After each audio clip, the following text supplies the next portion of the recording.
1973 मसीहार कथा आपणकर मन थी निश्चय जेतेबेले इंदिरा गांधी प्रधानमंत्री थिले आ पेट्रोल दर मात्र 7 पैसा बढ़ीथिला सेतेबेले तैल दर वृद्धि को नहीं रास्ता को ओह्लाइथिला बीजेपी। शगड़ गाड़ी रे बसी संसद जाइथिले स्वर्गत अटल बिहारी वाजपेयी।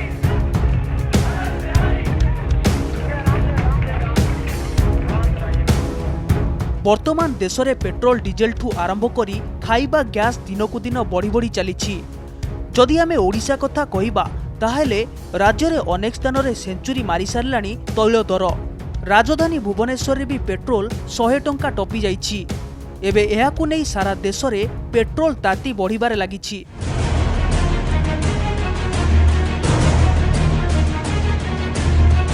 एहारी मध्यरे विरोधी मोदी सरकार को घेरिबा पाई पूर्वतन प्रधानमंत्री स्वर्गत अटल बिहारी वाजपेयी को एक वीडियो को शेयर करिसंती। सेतेबेले कांग्रेस शासन चलीथिला।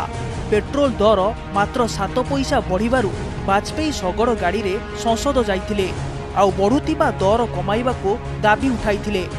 48 वर्ष तलर एही वीडियो को बड़ अस्त्र करी मोदी को घेरिसंती विरोधी।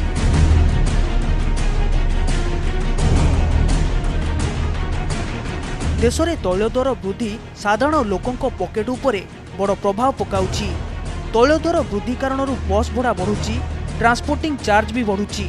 भड़ा बढ़िबा द्वारा खाइबा सामग्रीर दर मध्य वृद्धि पाउछि। एहा द्वारा गरीब और मध्यवित्त परिवार लोके हतसंत हेउछंती। कोन एथिपाई देशवासी भोट दे मोदी को प्रधानमंत्री करिथिले। मोदी कहूथिले अच्छे दिन आएगा, अच्छे दिन आएगा। एही दिन देखिबा पाई कोन मोदी कहूथिले अच्छे दिन आएगा? जनता को दुख केबे शुणिबो ए बीजेपी सरकार? एभली अनेक प्रश्न जनता सरकार को पचारुछंती।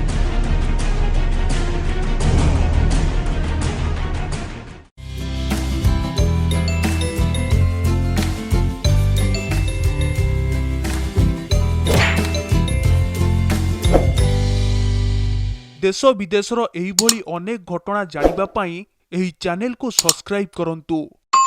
लाइक एवं शेयर करने को आदम भूलंतु नहीं।